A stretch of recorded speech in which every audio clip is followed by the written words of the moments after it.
ஆண்டவராகிய இயேசுவின் நாமத்தினாலே உங்களை நான் வாழ்த்துகிறேன். கர்த்தர் உங்களை சகலவித ஆவிக்குரிய பூமிக்குரிய சரீர நன்மைகளின் பரிபூரணத்தினாலே நிரப்புவாராக. பாளையம் என்கிற தலைப்பில் கர்த்தருடைய வார்த்தைகளை சில நாட்களாக நாம் தியானித்துக் கொண்டிருக்கிறோம். எடுத்தவர்கள் வாசிக்கலாம். உபாகமத்தின் புஸ்தகம் 23ஆம் அதிகாரம் 14வது வசனம். உன் தேவனாகிய கர்த்தர் உன்னை ரட்சிக்கவும் உன் சத்துருக்களை உனக்கு ஒப்பு கொடுக்கவும் உன் பாளையத்திற்குள்ளே உலாவிக் கொண்டிருக்கிறார். ஆகையால் அவர் உன்னிடத்தில் அசுசியான காரியத்தை கண்டு உன்னை விட்டு போகாதபடி உன் பாளையம் சுத்தமாயிருக்க கடவது. ஆண்டவராகிய தேவன் பழைய ஏற்பாட்டின் அப்போஸ்தலனாகிய மோசேயை கொண்டு பஸ்கா ஆட்டுக்குட்டியின் இரத்தத்தினாலே மீட்கப்பட்டு பரிசுத்த ஆவியாம் பகலின் மேக ஸ்தம்பத்தினாலும் இரவின் அக்னி ஸ்தம்பத்தினாலும் வழி நடத்தப்பட்டு செங்கடலாம் ஞான ஸ்நானத்தை கடந்து கானானுக்கு நேராய் பிரயாணம் பண்ணி கொண்டிருக்கிறதான ஜனங்களுக்கு சொன்ன ஒரு எச்சரிப்பின் வார்த்தை. உன்னை ரட்சிக்கவும் உன்னுடைய சத்துருக்களை உன்னுடைய கரத்திலே ஒப்பு கொடுக்கவும் உன் பாளையத்திற்குள்ளே தேவன் உலாவிக் கொண்டிருக்கிறார். நீ வசிக்கிற பாளையம் சாதாரணமான பாளையம் அல்ல. தேவன் உன் நடுவிலே வாசம் பண்ணுகிற ஒரு பாளையம். மீட்பர் இரட்சகருமாகிய ஆண்டவர் உன் நடுவிலே வாசம் பண்ணுகிற ஒரு பாளையம். அதி பரிசுத்தரும் மகா உன்னதருமாயிருக்கிற ஒருவரும் சேரக்கூடாத ஒளியிலே வாசம் பண்ணுகிறதான ஆண்டவர் வாசம் பண்ணுகிற பாளையம். அந்த பாளையத்தில் அசுசியான காரியத்தை கண்டு அருவருப்பான காரியத்தை கண்டு பரிசுத்த குலைச்சலுக்கு ஏதுவான காரியங்களை கண்டு அவர் உன்னை விட்டு உன் பாளையத்தை விட்டு போகாதபடிக்கு எந்த சத்துருக்களுடைய கரத்திலிருந்து உன்னை ரட்சிக்க நினைத்தாரோ அந்த சத்துருக்களுடைய கரத்தில் நீ ஒப்பு கொடுக்கப்படாதபடிக்கு உன் பாளையம் எப்பொழுது எப்படி இருக்க வேண்டும்? சுத்தமாயிருக்க கடவது. பாளையம் என்று சொல்லி 3 வித பாளையங்களை உங்களுக்கு சொன்னேன். ஒன்று, ஆண்டவர் வாசம் பண்ணுகிற நம்முடைய சரீரமாகிய ஆவிக்குரிய ஆலயமாகிய பாளையம். ஆமென் சொல்லுங்களேன். அல்லேலூயா. இரண்டாவதாக, தேவ பிள்ளைகளுடைய வசிப்பிடமாகிய வீடாகிய பாளையம். அல்லேலூயா. மூன்றாவதாக, தேவ பிள்ளைகள் கூடி ஆராதிக்கிற ஆராதனை கூடமாகிய சபையாகிய பாளையம். இந்த 3 பாளையங்களும் எப்பொழுதுமே பரிசுத்தத்தை பயத்துடனே காத்துக்கொள்கிறதா இருக்க வேண்டும். உன்னுடைய தனிப்பட்ட வாழ்க்கை அசுசி அடையாதபடி பரிசுத்தத்தை பயத்துடனே காத்துக்கொள்கிறதா இருக்க வேண்டும். உன்னுடைய வீடு அசுசி அடையாதபடிக்கு இயேசு தன்னுடைய வீட்டிற்குள்ளாய் வந்து இந்த வீடுக்கு இன்றைக்கு ரட்சிப்பு வந்தது என்று சொன்னதை போல அதற்குள்ள ஒரு காரியத்தை சகேயு செய்ததை போல அந்த ரட்சிப்படைவதற்கு தடையாயிருக்கிற காரியங்களை தன்னுடைய வீட்டை விட்டு அப்புறப்படுத்தினதை போல நீங்கள் நானும் நம்முடைய வீடாகிய குடியிருப்பை எப்பொழுதும் பரிசுத்தமாய் வைக்க வேண்டும். நீங்க சின்ன இடத்துல இருக்கிறீங்களா பெரிய வீட்டில் இருக்கிறீங்களாங்கிறது முக்கியம் அல்ல. உங்கள் நடுவிலே கர்த்தர் வாசம் பண்ணுகிறார் என்பது ரொம்ப முக்கியம். வீட்டில் துர்நாற்றம் வரக்கூடாது. உலக பிரகாரமா பார்த்தா வீட்டில் தேவையில்லாத சப்தங்கள் வரக்கூடாது. கெட்ட வார்த்தைகள் தொனிக்க கூடாது. சண்டைகள் வரக்கூடாது. சமாதானம் உண்டாக வேண்டும். வீட்டுக்கு கர்த்தர் கொடுத்த ஆசீர்வாதம் என்ன? உன் அலங்கத்திற்குள்ளே சமாதானமும் உன் அரண்மனைக்குள்ளாலே சுகமும் இருப்பதாக என்று சொன்னார். அந்த சமாதானமும் சுக வாழ்க்கையும் உன் வீட்டுக்குள்ளால தங்கணும்னா கர்த்தர் தங்கணும். கர்த்தர் தங்கினா களஞ்சியங்கள் நிரம்பி வழியும். ஆமென். அந்த வீட்டின் அப்பம் தண்ணீர் ஆசீர்வதிக்கப்படும். அங்க இருக்கிறவங்க சமாதானமும் சுகமுமாய் வாழுவார்கள். கருத்து வேறுபாடுக்கு என்ன பண்ணக்கூடாது? இடம் கொடுக்க கூடாது. உன் மொபைல்ல இருந்து தேவையில்லாத காட்சிகளும் சப்தங்களும் வெளிப்படக்கூடாது.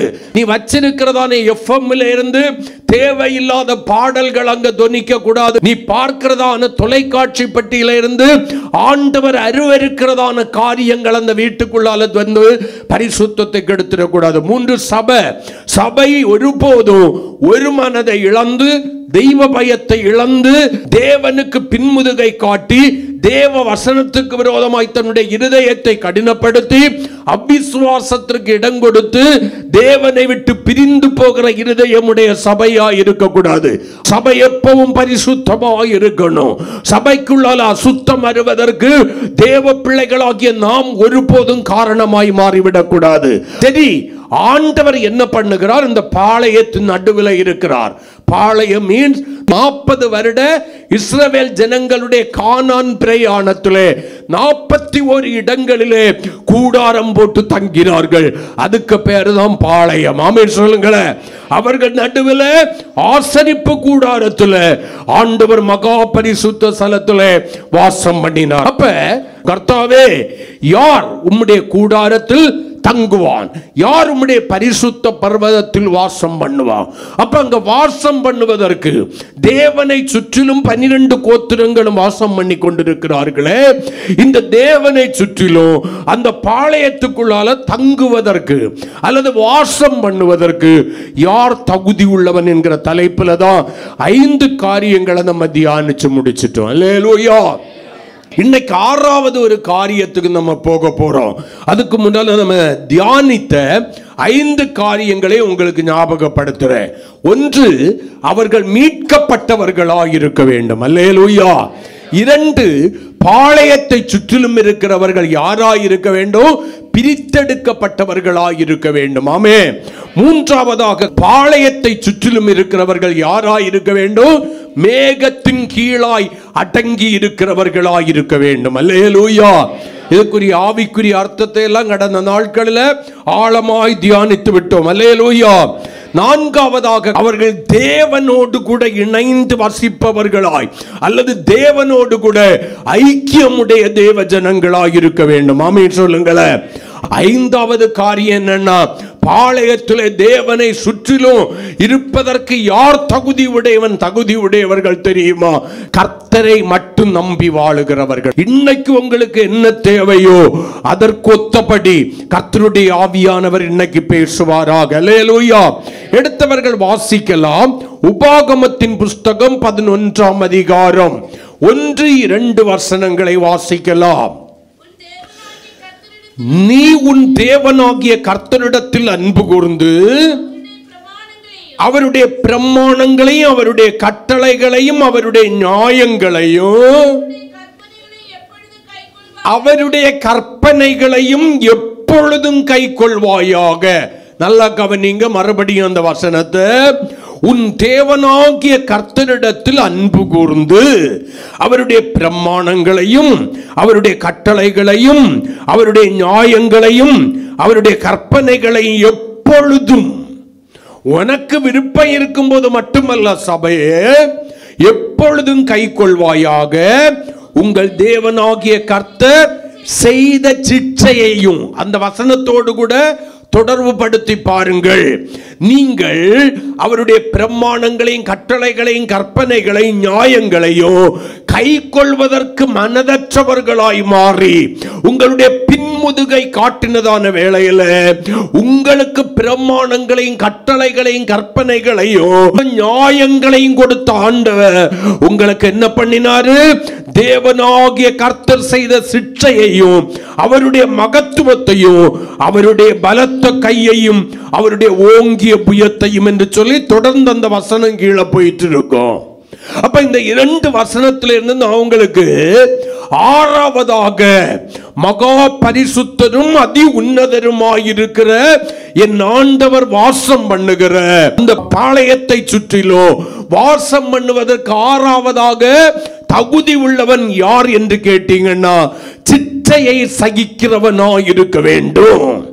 அவன் சிட்சையை சகிக்கிறதற்கு மனதுடையவனாய் தேவன் கொடுக்கிற சிட்சையை சகித்து, ஏன் இந்த சிட்சை என்னுடைய வாழ்க்கையிலே வந்தது என்று சொல்லி ஆராய்ந்து பார்த்து தன்னுடைய சீர்கேடுகளை விட்டு தேவனுக்கும் அவனுக்கும் அவளுக்கும் நடுவில் இருக்கிற அந்த இடைவெளியை குறைத்து மறுபடியும் தேவனிடத்தில் அன்பு கூர்ந்து அவருடைய கற்பனைகளையும் கட்டளைகளையும் பிரமாணங்களையும் நியாயங்களையும் கை கொண்டு நடப்பதற்கு எந்த இடத்திலே தவறவிட்டானோ, எந்த இடத்திலே தவறவிட்டாலோ மறுபடியும் அந்த கற்பனைக்கு நேராய் திரும்புவதற்கு தன்னுடைய வாழ்க்கையை அர்ப்பணிக்கிற நல்ல இருதயமுடையவனாய் இருக்க வேண்டும்.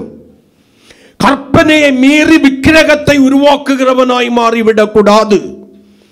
கற்பனையை மீறி கர்த்தருக்கு அருவருப்பான காரியத்தை செய்கிறவர்களாய், பொய் பேசி அலைகிறவர்களாய், மாய்மாலம் பண்ணுகிறவர்களாய், மகத்துவமான தேவனுடைய நாமத்தை தூசிக்கிறவர்களாய், தேவனுடைய வார்த்தைக்கு விரோதமாய் தங்களுடைய இருதயத்தை கடினப்படுத்துகிறவர்களாய் இருக்கக்கூடாது. எவ்வளவுதான் கர்த்தர் பேசினாலோ இது தற்செயலாய் நடக்கிறது, இது ஒன்னும் தேவனுடைய சிச்சை இல்லை அப்படின்னு சொல்லிக்கிட்டு துணிகரம் கொண்டு கீழ்ப்படிந்து நடப்பதற்கு மனதற்றவர்களாக, மனசும் மாமிசமும் விரும்புகிறபடி வாழுகிறவர்களாய் இருக்கக்கூடாது. மாறாக கர்த்தருடைய வார்த்தைக்கு முன்பாக தாழ்மைப்படுகிறவர்களாய், அன்புடன் சத்தியத்தை கைக்கொண்டு தலையாகிய கிறிஸ்துவுக்குள் எல்லாவற்றிலும் வாழுகிறவர்களாய், வளர்ந்து பெருகுகிறவர்களாய், தேவ நாம மகிமைக்கென்று எல்லா இடங்களிலும் நீங்கள் தரித்திருக்கிற கிறிஸ்துவை வெளிப்படுத்தி வாழுகிறவர்களாய் இருக்க வேண்டும். எல்லா இடத்திலையும் நீங்கள் தரித்திருக்கிற, கலாத்தியர் 3:27 சொல்கிறது, அவருக்குள் ஞான ஸ்நானம் எடுத்தவர்கள் அவரை தரித்திருக்கிறார்கள். நீங்கள் தரித்திருக்கிற ஆண்டவராகிய இயேசுவை வெளிப்படுத்தி வாழுகிறவர்களாய், அவருடைய வசனத்திற்கு புறம்பான காரியங்களை செய்கிறவர்களாய் இருக்கக்கூடாது.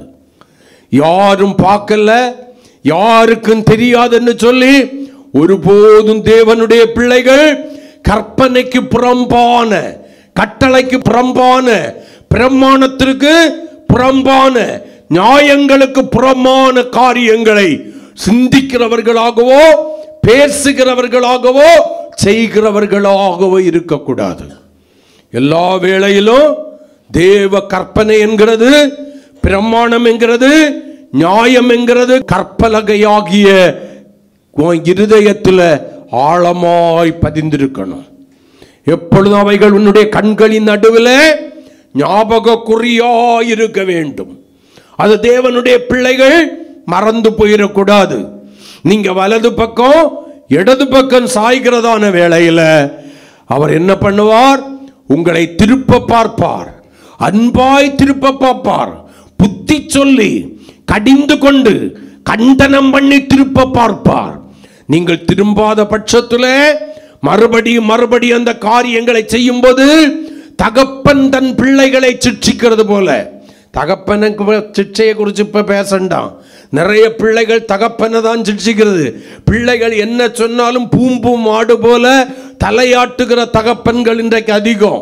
வேதம் சொல்கிறது, பிரம்பை கையாடாதவன் தன் பிள்ளையை பகைக்கிறான். தம் பிள்ளை எது நல்லதை செய்தோ அதை ஊக்குவிக்கவும், தம் பிள்ளை தவறான காரியங்களை செய்ய துணியும் போது சின்ன வயசுலேயே அவர்களை தண்டித்து சிட்சித்து சீர்படுத்துவதும் தகப்பன் மேல் விழுந்த கடமை. வேதம் அப்படி சொல்கிறது. ஆண்டவர் ஒரு தகப்பனை போலதான் தன்னுடைய உதிரத்தினால் மீட்கப்பட்ட தன்னுடைய பிள்ளைகளை, தன்னுடைய சரீரமாகிய சபையை அதுக்கப்புறம் என்ன பண்றாரு? சிட்சித்து சீர்படுத்த விரும்புகிறார். நீங்கள் சிட்சையை அனுபவித்து உணர்ந்து மனம் திரும்புவதற்கு மனதற்றவர்களாயிருந்தால் சிட்சை எதுவாய் மாறுகிறது? தண்டனையாய் மாறுகிறது. தண்டனை எதுவா மாறுகிறது? தேவ கோபமாய் மாறுகிறது. ஆனா நம்மில் அநேக பேர் என்ன நினைச்சுக்கிட்டு இருக்கிறோம்? சிட்சை, தண்டனை, கோபம் இதெல்லாம் எங்க உள்ளது? பழைய ஏற்பாட்டுக்காரங்களுக்கு தான். அது நியாயப்பிரமாணத்தின் காலம், இது கிருபையின் காலம். ஆண்டவராகிய இயேசு யாரை என்ன பண்ண மாட்டாரு? சிட்சிக்க மாட்டவர், அன்புள்ளவர். அவர் யாரையும் தண்டிக்க மாட்டாரு. அவர் அன்புள்ளவர், இரக்கமுள்ளவர். அவர் யார் மேலையும் கோபம் கொள்ள மாட்டார். அவர் அன்புள்ளவர். நீங்க சங்கீதம் 2:12 உங்களுக்கு முன்னால நிறுத்தி பார்க்கணும். குமாரன் கோபம் கொள்ளாமலும் வழியிலே நீங்கள் அழியாமலும் இருக்கும்படிக்கு அவருடைய பாதத்தை முத்தம் செய்யுங்கள். என்ன அர்த்தம் என்ன தெரியுமா? சிச்சை தண்டனையாய் மாறி தண்டனை கோபமாய் மாறுவதற்கு முன்னால அவருடைய வார்த்தைக்கு முன்னால உங்களை தாழ்த்தி கீழ்ப்படிந்து அன்புடன் சத்தியத்தை கை கொண்டு தலையாகிய கிறிஸ்துவுக்குள் வளருகிற சபையாய் இருக்க வேண்டும். அவங்க மட்டும்தான் பாளையத்தை சுற்றிலும் தேவனோடு கூட இருக்க முடியும். வசனத்துக்கு புறம்பாய் ஜீவிக்கிறவன் நீ சபைக்குள்ளால இருக்கலாம், ஃபேமிலி மெம்பர்ஷிப்ல உனக்கு பேர் இருக்கலாம், ஆனா பரலோகத்துல இருக்காது. புக்ல பேர் இருக்காங்கிறது முக்கியம் இல்ல. பரலோகத்துல ஜீவ புஸ்தகத்துல உன்னுடைய பெயர் எழுதப்பட்டிருக்கிறதான பெயர் கடைசி வரைக்கும் கிறுக்கப்படாமல் பாதுகாக்கப்படுகிறா என்பது மிகவும் முக்கியமான கேள்வி. புதிய ஏற்பாட்டில் தண்டனை இல்லையா? யார் சொன்னது? வேதம் சொல்லுகிறது. நம்முடைய தேவன் பட்சிக்கிற அக்னியாய் இருக்கிறாரே. வேதாகமத்தை நல்லா புதிய ஏற்பாட்டை வாசிச்சு பாருங்க, நிருப பகுதிகளை வாசிச்சு பாருங்க, ஐயா வெளிப்படுத்தின விசேஷத்தை வாசிச்சு பாருங்க. ஆமே, ஆதியாகமம் முதல் அன்னைக்கு வரைக்கும் நடக்கிற காரியங்களுக்கு கடும் கோபமாகி நியாயம் தீர்க்கிற கர்த்தர் நீயும் நானும் உலகத்தாரோடு கூட நியாயம் தீர்க்கப்பட்டிடக்கூடாதுங்கிறதுக்காக தான் அன்பாய் அவர் போதிக்கிறதான வேளையில கேட்காத போது சிட்சித்தாகிலும் உன்னையும் என்னையும் சீர்படுத்த விரும்புகிறார். அந்த சிற்றையை ஏற்றுக்கொள்கிறவர்கள் தான் தேவனை சூழ்ந்திருக்க முடியும். சிற்றையை பகைக்கிறவர்களையோ சிற்றைக்கு எதிர்த்து நிற்கிறவர்களையோ தேவன் தம்முடைய ராஜ்யத்தில் என்ன பண்ண போறது கிடையாது, சேர்க்க போகிறது கிடையாது. கரங்களை கொட்டி கர்த்தரை மகிமைப்படுத்துவோமா? ஹல்லேலூயா. ஆமென். தேவனுடைய சிற்றை ஒரு மனிதனுக்கு மேல, ஒரு குடும்பத்துக்கு மேல, ஒரு சபைக்கு மேல வரும்போது அது எப்படி இருக்கும் வாசிக்கலாம். லேவியராகமத்தின் புஸ்தகம் நிறைய காரியம் உண்டு, நான் எல்லாத்தையும் அதுல சொல்ல முடியாது. கொஞ்சம் காரியத்தை மட்டும் உங்களுக்கு பட்டியலிட்டு மட்டும் காண்பிக்கிறேன். 26ஆம் அதிகாரம் 15 முதல் நிறுத்தி நிதானமா சில காரியங்களை வாசிக்கலாம். சபையே, நீ என் கட்டளைகளை வெறுத்து உங்கள் ஆத்துமா என் நியாயங்களை ஆலோசித்து என் கற்பனைகள் எல்லாவற்றின்படியும் செய்யாதபடிக்கு என் உடன்படிக்கையை நீங்கள் மீறி போடுவீர்களானால், நன்றாக கவனிங்க வசனத்தை, என் உடன்படிக்கையை நீங்கள் மீறி போடுவீர்களானால், இப்ப என்ன செய்கிறார் பாருங்க, நான் உங்களுக்கு செய்வது என்னவென்றால், இப்ப சிற்றை எப்படி வருதுன்னு பாருங்க படிப்படியா. நான் உங்களுக்கு செய்வது என்னவென்றால், கண்களை பூத்து போக பண்ணுகிறதற்கும் இருதயத்தை துயரப்படுத்துகிறதற்கும் திகிலையும் ஈழையையும் காய்ச்சலையும் உங்களுக்கு வர பண்ணுவேன். நீங்கள் விதைக்கும் விதை விருதாவாய், அதாவது பிரயோஜனமற்றதா இருக்கும். உங்கள் சத்துருக்கள், நீங்க விதைப்பீங்க, உங்க சத்துருக்கள் அதன் பலனை விதை நாங்க விதைக்கலன்னு நினைச்சிடக்கூடாது. நீங்க ஒரு வேலை பார்க்குறீங்கன்னா அந்த வேலையில வருகிறதான கையின் பிரயாசங்களை நீயும் உன் வீடும் சாப்பிடாம யாரோ ஒருவன் சாப்பிடுறான், சம்திங் ராங். நான் உங்களுக்கு விரோதமாக என் முகத்தை திருப்புவேன். உங்கள் சத்துருக்களுக்கு முன்பாக, இதுவரைக்கும் சத்துருக்கள் உங்களுக்கு முன்பாக முறியடிக்கப்பட்டார்கள். ஆனா சிற்றையை பார்த்து நீ சீர்படலைன்னா தண்டனை எப்படி வரும்னா, அந்த சத்துருக்களுக்கு முன்பாக முறியடிக்கப்படுவீர்கள். உங்கள் பகைஞர் உங்களை ஆளுவார்கள். துரத்துவார் இல்லாதிருந்து உன்னை துரத்துறதுக்கு ஒருதம் கூட இருக்க மாட்டான். ஆனா நீ என்ன பண்ணுவ, யாரோ துரத்துகிறார் என்கிற பிரமையில ஓட ஆரம்பிப்பாய். இவ்விதமாய் நான் உங்களுக்கு செய்தோம். இது விளவு சிச்ச இப்ப இது விளவும் செய்து நீ சீர்படாம இன்னும் படியாத மாடை போல, எப்ராயிம் என்னும் காட்டு கழுதையை போல, திருப்பி போடப்படாத அப்பத்தை போல ஒரு வாழ்க்கை வாழ்றேன்னா இப்ப என்ன பண்றேன்? இன்னும் நீங்கள் எனக்கு செவி கொடாதிருந்தால் உங்கள் பாவங்கள் நிமித்தம் பின்னும் ஏளத்தனையாக, இப்ப சிட்சை எதுவா மாறுது? தண்டனையாய் மாறுகிறது. சிட்சை எதுவா மாறுது? தண்டனையா மாறுது. புதிய ஏற்பாட்டுல சிட்சையின் தண்டனை இருக்கா இல்லையா? இருக்கா இல்லையா? அனுபவிச்சவங்க ஒரு அல்லேலியா சொல்லுங்களேன், கரத்தை உயர்த்தி சத்தமா. அனுபவித்து கொண்டிருக்கிறவர்கள் ஒரு அல்லேலியா சொல்லுங்களேன். அல்லேலூயா, அல்லேலூயா. எப்பவே மயிலே மயிலே இறகு போடுன்னு சொல்லும் போதே நீ திருந்தி இருக்கணும். அன்பாய் சொல்லும் போது, இரக்கத்தை வெளிப்படுத்தும் போது நீ கேட்டு இருக்கணும். கேட்கல, சரி ஒரு அனக்கனாரு சிட்சை, அப்பவாவது நீ சீர்பட்டு இருக்கணும். படல. அவருக்கு வேலை என்ன? எப்படியாகலும் என்னை சுற்றிலும் குடியிருப்பதற்கு, வாசம் பண்ணுவதற்கு நீ தகுதியை இழக்காதவனாய், தகுதியை இழக்காதவளாய் இருக்க வேண்டும். நீ என்னால் மீட்கப்பட்டவன், நான் உன்னை இழந்துவிட நினைக்கல. அது தேவ திட்டம். ஆமென், அல்லேலூயா. பழைய ஏற்பாட்டிலையும் சரி புதிய ஏற்பாட்டிலையும் சரி, பழைய ஏற்பாட்டில் உடனுக்குடனே சிட்சையின் தண்டனையும் வந்துச்சு. புதிய ஏற்பாட்டில் கொஞ்சம் கிருபை நின்றுகிட்டு வருது. கிருபை பரிந்து பேசுகிறபடியினால முடியாத கஷ்டத்துக்கு தான் கர்த்தர் என்ன பண்றாரு? ஆமென், சிட்சிக்கிறாரு. அதுலேயும் சீர்படாத போது அடுத்த கண்டிஷனுக்கு போயிடுறாரு. என்னது? தண்டனைக்கு போயிடுறாரு. ஆமென் சொல்லுங்களேன். வாசிக்கலாம்.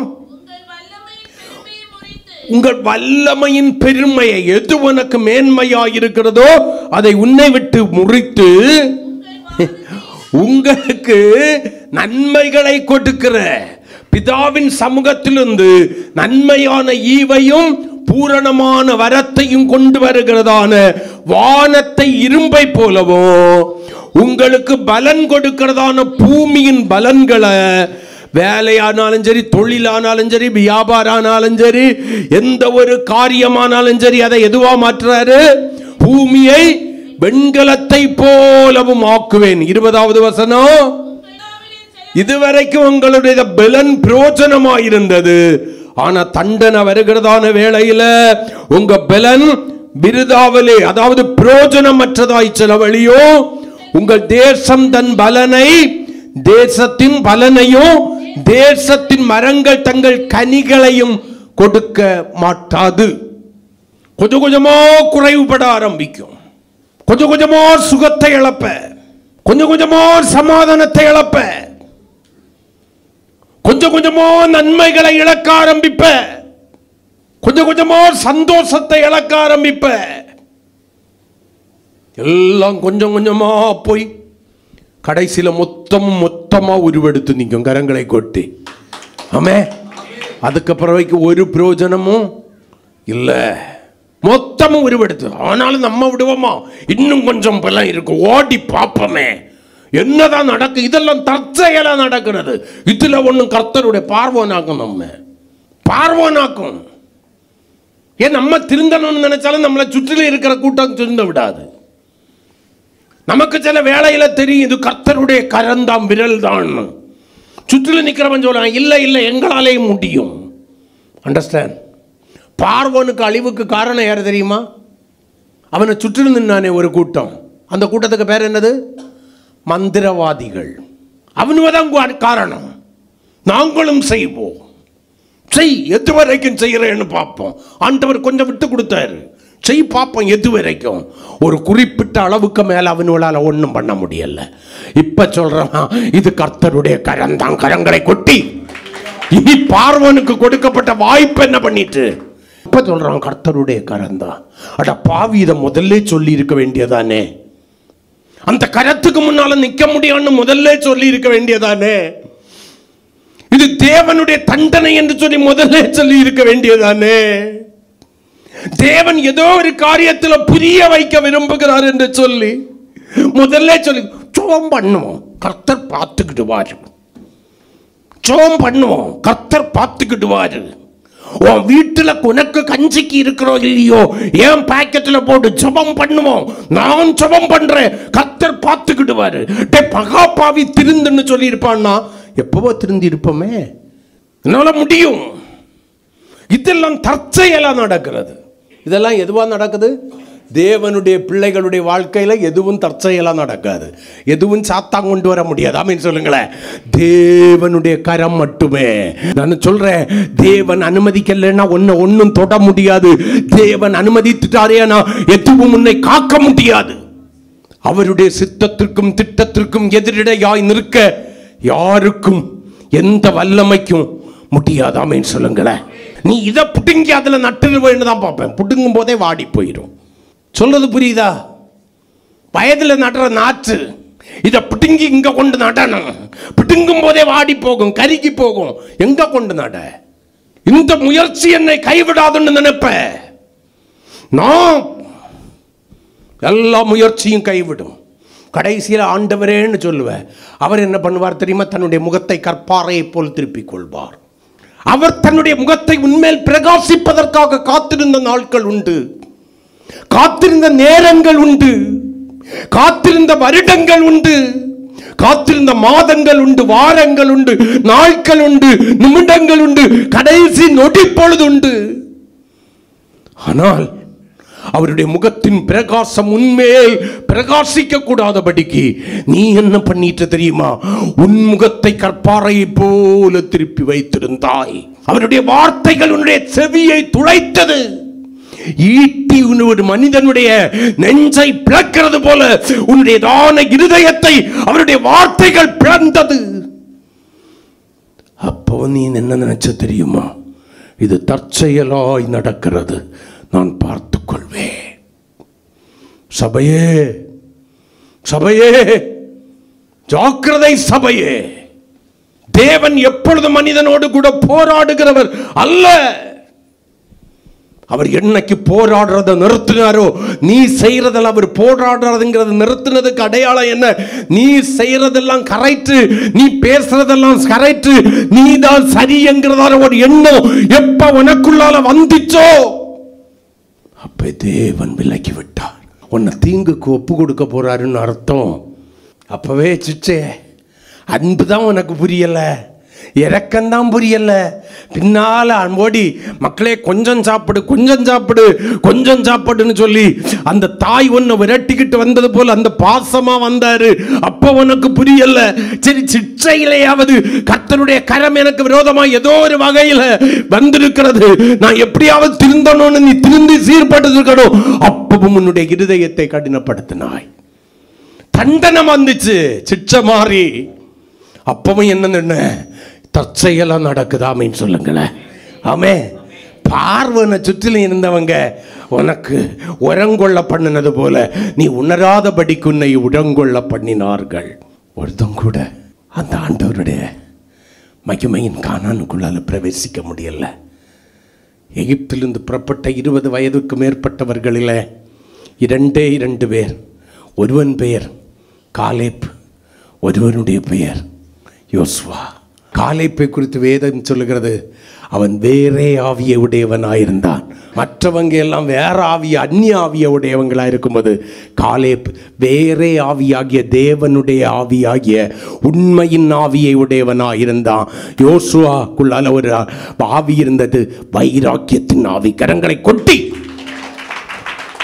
இந்த பகல் காலத்தில் சபையே, எத்தனையோ வாய்ப்புகளை இழந்து போனாய், எத்தனையோ வாய்ப்புகளை இழந்து போனாய். ஆசீர்வாதத்தை உன் பக்கத்தில் கொண்டு வச்சுக்கிட்டு சொன்னார் மனம் திரும்புன்னு, உதாசீனப்படுத்தி விட்டாய். நீ எதிர்பார்த்திருக்கிற அற்புதத்தை உன் பக்கத்தில் கொண்டு வச்சுக்கிட்டு இன்னைக்காக நீ எனக்கு நேராய் திரும்புன்னு சொன்னார், அவர் விலகி விட்டார். நீ திரும்பாதபடியினால பார்த்துக்கலாம். கடைசியில் உன் நம்பிக்கை எங்கே போச்சு? மனுஷன் மேலே.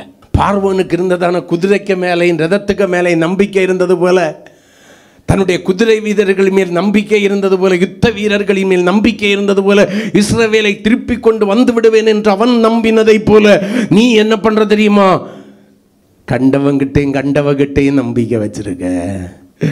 நீ தேவனை நம்பின காலத்தில் அவர் உனக்கு எல்லாவற்றுக்கும் போதுமானவராயிருந்தார். கரங்களை கொட்டி இன்னைக்கு நாங்க பார்த்துக்கலாம், நாங்க பார்த்துக்கலாம், நாங்க பார்த்துக்கலாம், நீ கவலைப்படாத, நாங்க பார்த்துக்கலாம்னு சொன்ன அந்த வார்த்தை தேவனிடத்திலிருந்து வைத்த நம்பிக்கையை விட்டு உன்னை விலகச் செய்தது மட்டுமல்ல, சபையே, தேவனுக்கு விரோதமாய் பின்முதுகை காட்டச் செய்தது. கடந்த காலங்களிலே தேவன் உனக்கு கிருபையாய் நடத்தி கொண்டு வந்த விதத்தை மறந்து, நன்மைகளை மறந்து மனுஷ வார்த்தைக்கு செவிசாய்க்க செய்தது. இன்னும் கொஞ்சம் காலம், கொஞ்சம் கொஞ்சமாக இரும்பாக்கி கொண்டிருக்கிற வானம், நீ நினைக்கிற இன்னும் கொஞ்சம் காலத்தில், இத்தனை வருஷத்தில் இதெல்லாம் ஒன்றும் கிழிக்க போகிறது கிடையாது. நீ இருக்கிறதை இழந்து பரிதபிக்கப்பட்டவளாய் மாறி எவ்வளவுதான் தேவனை கூப்பிட்டாலும் அவருடைய முகம் உனக்கு நேராய் பிரகாசமாய் திரும்பாதபடி திருப்பப்பட்டதான கற்பாரகையை போலவே இருப்பதை நீ பார்க்க போகிற காலம் வெகு விரைவில் இருக்கிறது. சபையே, நீ ஆறுதலுக்கும் ஆசீர்வாதத்திற்கும் தகுதியற்றவனாய் இருக்கும் போது நான் உனக்கு ஆறுதலை சொல்லியும் பிரயோஜனம் இல்லை, சமாதானம் சொல்லியும் பிரயோஜனம் இல்லை, உன்னை ஆசீர்வதித்தும் பிரயோஜனம் இல்லை. நீ தகுதியற்றவனாய் இருக்கும் போது நான் உனக்கு சொல்லுகிற ஆசீர்வாதங்கள் சாபமாய் மாறும். நீ நினைக்கலாம், பாஸ்டர் கை வச்சா போதும் வானம் கிழிஞ்சிரும். இல்லை, இந்த பாஸ்டர்ல எந்த பாஸ்டர் நினைச்சாலும் கர்த்தர் நினைக்காதது வரைக்கும் ஒன்றும் நடக்காது. எத்தனை காலம் ஓட போற? பிரமாணத்தையும் கற்பனையும் நியாயங்களையும் எல்லாத்தையும் விட்டுட்டு எத்தனை காலங்கள் ஓட போகிறாய்? இயேசுவை விட்டுக்கிட்டு எத்தனை காலங்கள் தனித்து ஓடலாம்னு நினைக்கிற? இன்னும் எத்தனை காலங்கள் நிர்விசாரமாய் அதுவாய் நடக்கிறது, தானாய் நடக்கிறது, தற்செயலாய் நடக்கிறது என்று சொல்லி இன்னும் எத்தனை காலங்கள் நாட்களையும் நேரங்களையும் விரயம் பண்ண போகிறாய்? ஆண்டவரே, உங்க சித்தம் என்ன எனக்கு வெளிப்படுத்த. ஒவ்வொரு முறையும் கர்த்தர் தன்னுடைய தயவுள்ள சித்தத்தை உனக்கு வெளிப்படுத்தினாரு. ஆனா நீ தொடச்சு பின்னாலே அரைஞ்சுக்கிட்டு மறுபடியும் அடி வாங்கிட்டு வந்திருந்த, ஆண்டவரே உங்க சித்தம் என்ன, நான் என்ன செய்ய வேண்டும்? சவுலு பவுலா மாதிரி ஒரே ஒருவ கேட்டான், நான் என்ன செய்ய சித்தமாக இருக்கிறீர்? அந்த ஒன்று தான். அதுக்கு பிறவைக்கு அவன் கேட்கல. சொன்னதுபடியே தன்னுடைய பாதைகள் கடினமாக இருந்தாலும் கர்த்தர் சொல்றாருன்னு. ஏன் அவனுக்கு தெரிஞ்சு போச்சு, இது தற்செயலாய் நடக்கிறது அல்ல. எத்தனை காலம் தேவர் சித்தம் ஆண்டவரே உங்க சுத்தம் என்ன. அதனால தான் பாஸ்டர் நாங்கள் சித்தமே பார்க்கறது கிடையாது. நாங்கள் என்ன நினைக்கிறோமோ அதை நாங்கள் செய்துட்டு இருக்கிறோம். நாங்கள் எந்த கூட்டம் தெரியுமா? இந்த தேவ சித்தம்னு சொல்லுகிறதும் ஜபிக்கிறதும் செய்கிறதுமான கூட்டம் இல்லை. எங்கள் மனசும் மாமிசமும் என்ன விரும்புதோ அதை செய்கிற கூட்டம் நாங்கள். ஆமென்.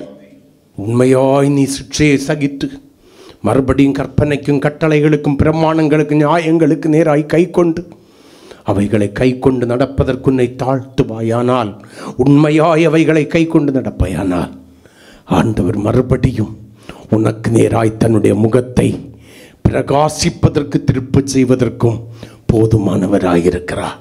அடைந்த வாசல்களை திறப்பதற்கு அவர் போதுமானவராயிருக்கிறார். ஆமே. சாபமாய் மாறினவைகளை ஆசீர்வாதமாய் மாற்றுவதற்கு அவர் போதுமானவராயிருக்கிறார். நெருக்கமான பகுதியிலிருந்து விசாலத்திலே கொண்டு வைப்பதற்கு அவர் போதுமானவராயிருக்கிறார். உன்னுடைய ஓட்டத்தை ஜெயமாய் மாற்றுவதற்கு இந்த ஆண்டவர் போதுமானவராயிருக்கிறார். சபையே, தேவ திட்டத்திற்கு விரோதமாய் எழும்பின கோராகையும் அவன் கூட்டத்தையும் பார்க்கிறோம். யாத்ராகமத்தின் புஸ்தகம் 16ஆம் அதிகாரத்தில் அந்த அதிகாரம் முழுவதும் அந்த காரியங்களை குறித்தே சொல்லப்பட்டிருக்கிறது. தேவனுடைய திட்டத்திற்கும் சித்தத்திற்கும் கற்பனைகளுக்கும் எதிர்த்து நின்றவர்கள். பாளையத்துக்குள்ளால தான் இருக்கிறான். பாளையத்துக்குள்ளால இருந்து கொண்டே துணிகரம் கொண்டான். ஒரு பெருங்கூட்டத்தை தேவனுடைய கோபாக்கினை என்கிற அக்கினி பட்சித்து போட்டது. அல்லேலூயா. ஒரு பெருங்கூட்டத்தையும் அவர்களுக்கு உண்டானவைகளையும் உக்கிர கோபம் என்கிற தேவனுடைய உக்கிர கோபம் பூமியை பிளக்க செய்து தனக்குள்ளாய் போட்டு மூடிவிட்டது. கரங்களை கொட்டி எத்தனை நாள் சொல்லிக்கிட்டு இருக்க போற? இந்த ஒரு காரியம் முடிஞ்சிச்சுன்னா அடுத்து நான் திருந்திடுவேன். இந்த ஒரு காரியம் முடிஞ்சிச்சுன்னா நான் திருந்திடுவேன். ஆண்டவரே, இந்த ஒரு காரியம் நீ கேட்ட எல்லாத்தையும் கர்த்தர் நடத்தினார், நீயோ இன்னும் திருந்தல. உனக்கும் மரணத்திற்கும் ஒரு அடி தூரம் கூட கிடையாது. தாவீதாவது ஒரு அடின்னா உனக்கும் மரணத்திற்கும் ஒரு சில இன்ச்சு தூரம் தான் இருந்து, ஆனாலும் கர்த்தர் உன்னை தூக்கி எடுத்தார். திருந்துன தெரியும், கர்த்தர் தான் தப்பு வச்சாரு. ஆமே, இல்லைன்னா நான் தப்பி இருக்க மாட்டேன்னு தெரியும். திருந்தல, அப்பவும் கர்த்தரை தான் குறை சொன்னேன். ஹல்லேலூயா. ஊழியக்காரனை பகிரங்கமாக குற்றம் சாட்டின. வெளியே காணும்போது சிரிச்சு பேசி சோத்திரம் சொல்ற நீ ஊழியக்காரனுக்கு விரோதமாக அவமதித்து வார்த்தைகளை பிரயோகித்தாய். கர்த்தருக்கு ஸ்தோத்திரம். அவைகள் எல்லாம் உன் மேல வர போகுது. ஜாக்கிரதை. வெளிப்படையா ஒன்ன பேசின, அந்தரங்கத்தில் வேற மாதிரி பேசின, உள்ளத்துல மாறுபாடு இருக்கிறது. பகிரங்கமாய் கர்த்தரை குற்றம் சாட்டின, தேவ மனுஷர்களை குற்றம் சாட்டினாய். கடைசி வரைக்கும் என்ன பண்ணன தெரியுமா? நீ உணர்ந்து மனம் திரும்புவதற்கு மனதற்றவளாய் போயிட்ட. கரங்களை கொட்டி கர்த்தரை மகிமைப்படுத்துவோமா? ஹல்லேலூயா. ஆமோஸ் 3:2 கொஞ்சம் வாசிங்க. நல்லா கவனிங்க. பூமியில் உள்ள எல்லா வம்சங்களை பார்க்கலும் உங்களை மட்டும் தெரிந்து கொண்டேன், ஆகையால் உங்களுடைய எல்லா அக்கிரமங்களின் நிமித்தமும். இப்ப சிட்சை எதுவா மாறுது? லேவியராகமத்தில் கடைசியில் வாசிச்சமே, தண்டிப்பேன். அந்த தண்டனையா மாறுது. தம்முடைய ஜனத்திற்கு தம்முடைய தீர்க்கதரிசியை கொண்டு சொல்லுகிறார். இவர்கள் திருந்தினாங்க இல்ல, பார்த்துக்கலாம். இன்னைக்கு நிறைய பேருக்கு எண்ணத்தில் என்ன தெரியுமா? வராத்தது என்ன வந்துடும், பார்த்துக்கலாம்.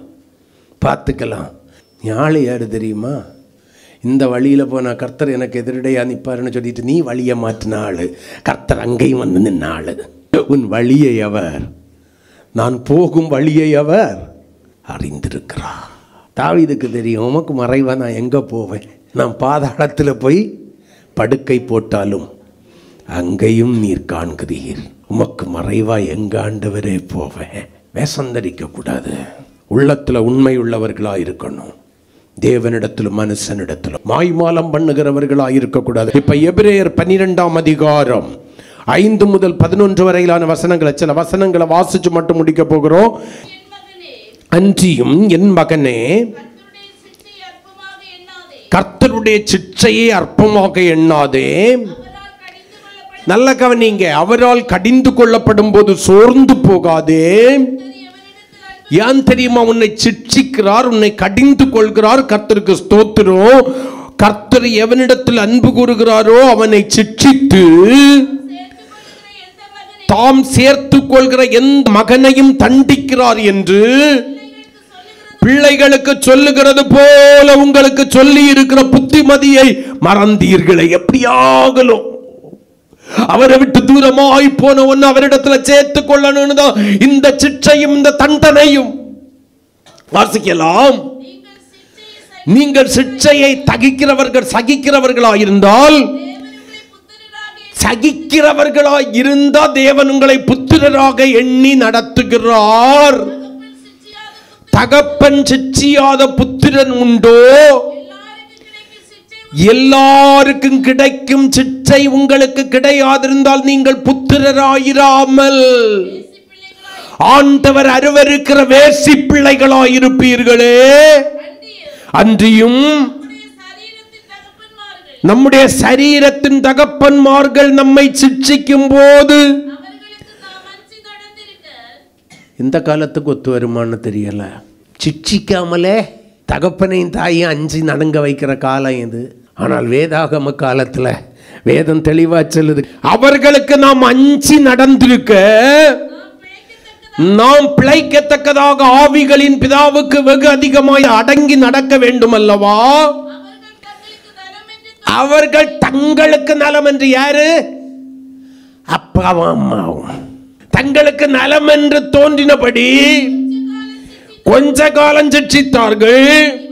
இவரோ தம்முடைய பரிசுத்தத்திற்கு நாம் பங்குள்ளவர்களாய் மாறும் பொருட்டு, பங்குள்ளவர்களாகும் பொருட்டு, அவருக்கு பிரயோஜனத்துக்காக அல்ல, உலக தகப்பனையும் தாயையும் போல நம்முடைய பிரயோஜனத்திற்காகவே நம்மை சிட்சிக்கிறார் அப்படின்னு சொல்லிட்டு அடுத்த வார்த்தைகளை சொல்றாரு. எந்த சிட்சையும் தற்காலத்தில் சந்தோஷமா காணாம நெல்லிக்காய் கசக்கிறது போல கசக்கதான் செய்யும். காணாமல் துக்கமாய் அல்லது கசப்பாய் காணும். ஆகிலும் பிற்காலத்தில் அந்த சிட்சையில பழகினவர்களுக்கு அந்த சிட்சையின் முடிவு, அந்த மனம் திரும்புதலின் பூரணம், நீதியாகிய பலனை கொண்டு வரும். காரணம், அந்த சிட்சையும் தண்டனையும் என்னை அவருடைய பரிசுத்தத்திற்கு பங்காளியாய் மாற்றுகிறது. கரங்களை கொட்டி கர்த்தரை மகிமைப்படுத்துவோமா? ஏன்னா 14வது வசனம் சொல்லுகிறது, யாவரோடு சமாதானமாய் இருக்கவும் பரிசுத்தம் உள்ளவர்களாய் இருக்கவும் நாடுங்கள். பரிசுத்தம் இல்லாமல் ஒருவனும் தேவனை ஒருவனும் தேவனை தரிசிப்பதில்லையேன்னு சொல்லி வேதம் சொல்லுது. எதுக்கு தெரியுமா ஐயா இந்த சிக்ஷை? எதுக்கு தெரியுமா இந்த தண்டனை? எதுக்கு தெரியுமா இந்த கடிந்து கொள்ளுதல்? எதுக்கு தெரியுமா? தேவனை தரிசிக்கும்படியான தகுதி உங்களிலும் என்னிலும் உருவாகும்படியாக கரங்களை கொட்டி. பழைய ஏற்பாட்டில் தான் தண்டனை, பழைய ஏற்பாட்டில் தான் சிக்ஷை, பழைய ஏற்பாட்டில் தான் கடிந்து கொள்ளுதல். இப்ப எல்லாம் அப்படி எல்லாம் ஆண்டவர் இரக்கமுள்ளவர், அன்புள்ளவர், கிருபை உள்ளவர், மகனே மகளே என்று சொல்லி கொஞ்சுகிறார் சொல்றவங்களுக்கு இந்த வசனம் போதுமோ? யோசிச்சு பாருங்க. அது காலத்துக்குள்ள போகல. இப்ப நீதிமொழிகள் 3:11-12 கூட வாசிங்க. என் மகனே, எவ்வளவு அழகா கூப்பிடுறாரு பாருங்களேன். என் மகனே, நீ கர்த்தருடைய சிக்ஷை அற்பமா எண்ணாதே, அவர் கடிந்து கொள்ளும்போது சோர்ந்து போகாதே. தகப்பன் தான் நேசிக்கிற புத்திரனை சிட்சிக்கிறது போல கர்த்தரும் எவனிடத்தில் அன்பு கூறுகிறாரோ அவனை சிட்சிக்கிறார். நீதிமொழிகள் 6:23 கொஞ்சம் வாசிங்க. கட்டளையே விளக்கு, வேதமே வெளிச்சம், போதக சிட்சையே. எதை கொண்டு சிட்சிக்க விரும்புகிறாரு? போதகத்தை கொண்டு. அந்த போதகத்தை கேட்டு நீ சிட்சைய சகிச்சு சீர்படலைன்னா அந்த போதகம் கிரியையாய் மாறும். அவர் வாயினால் சொன்னதை கரத்தினால் நிறைவேற்றினார். நிறைவேற்றுவார் அல்ல, நிறைவேற்றினார். வாயில சொல்லும் போதே சீர்பட்டுட்டோன்னா அது கரத்தின் கிரியையாய் மாறாது. யார் பாளையத்தை சுற்றிலும் இருக்க தகுதி உடையவர்கள்? சிக்ஷையை சகித்து சீர்படுகிறவர்கள், சிக்ஷையை சகித்து சீர்படுகிறவர்கள். போதக சிக்ஷையை கேட்கும் போதே அது கிரியையாய் மாறாதபடி மனம் வருந்தி சீர்படுகிறவர்கள் அந்த பாளையத்தை சுற்றிலும் இருந்து அவருடைய பரிசுத்தத்திற்கு பங்காளியாய் மாறி அவரை தரிசிக்கிறவர்களாய் மாறுவார்கள். ஹல்லேலூயா. அந்த பாக்கியம் உனக்கும் எனக்கும் கிடைக்கட்டுமே. கர்த்தர் உங்களை ஆசீர்வதிப்பார். முழங்கால் படியிடுவோம். 6வதாக சிக்ஷையை சகிக்கிறவர்கள். எதுக்காக தெரியுமா? சீர்படும்படியாக, சீர்பட்டு அவருடைய பரிசுத்தத்திற்கு பங்காளியாய் மாறும்படியாக, அவரை தரிசிக்கும்படியான பரிசுத்தத்தில் நீ பூரணம் படுவேன்படியாக. அருமையான தேவனுடைய பிள்ளையே, உன்னுடைய வாழ்க்கை ஒருபோதும் பரிசுத்த குலைச்சல் ஆகிவிடக் கூடாது என்பதற்காக அவர் அன்பாய் இன்னும் நான் உன்கிட்ட அன்பாதான் மகனே இருக்கிறேன், நீ இன்னும் லிஸ்ட்ல இருக்கிற மகனே, நீ இன்னும் லிஸ்ட்ல இருக்கிற மகளே, நீ எனக்கு பின்முதுக காட்டிட்ட, உன் முகத்தை மறைச்சிட்ட, ஆனாலும் நான் உன்மேல் பிரியமாய் இருக்கிறேன், நான் உன்மேல் அன்பாய் இருக்கிற மகனே மகளே, நான் உன்னிடத்தில் அன்பாய் இருக்கிற மகனே மகளே. ஹல்லேலூயா, ஹல்லேலூயா. ஆகையினாலதான் என்னுடையதான போதகத்தை கொண்டு உன்னை சிட்சித்து சீர்படுத்த விரும்புகிறேன் மகனே மகளே. என்னுடைய போதகத்தை கொண்டு, என்னுடைய வேதத்தை கொண்டு போதித்து உன்னுடைய சிட்சித்து சீர்படுத்த விரும்புகிறேன். நீ மனம் கசந்து என்னிடத்திற்கு திரும்ப வேண்டும் என்று விரும்புகிறேன். ஹல்லேலூயா. என்னோடு கூட நீ ஒப்புரவாக வேண்டும் என்று விரும்புகிறேன். உன்னுடைய முகத்தை நீ எனக்கு நேராய் திருப்ப வேண்டும் என்று விரும்புகிறேன் மகனே. அதுக்காக தான் மகனே மகளே. ஹல்லேலூயா, ஹல்லேலூயா, ஹல்லேலூயா. ஆனா நீ சீர்படாத போது என்னுடைய போதகமாகிய வார்த்தைகள் கிரியையாய் மாறும் மகனே, கிரியையாய் மாறும் மகளே, கிரியையாய் மாறும் மகனே.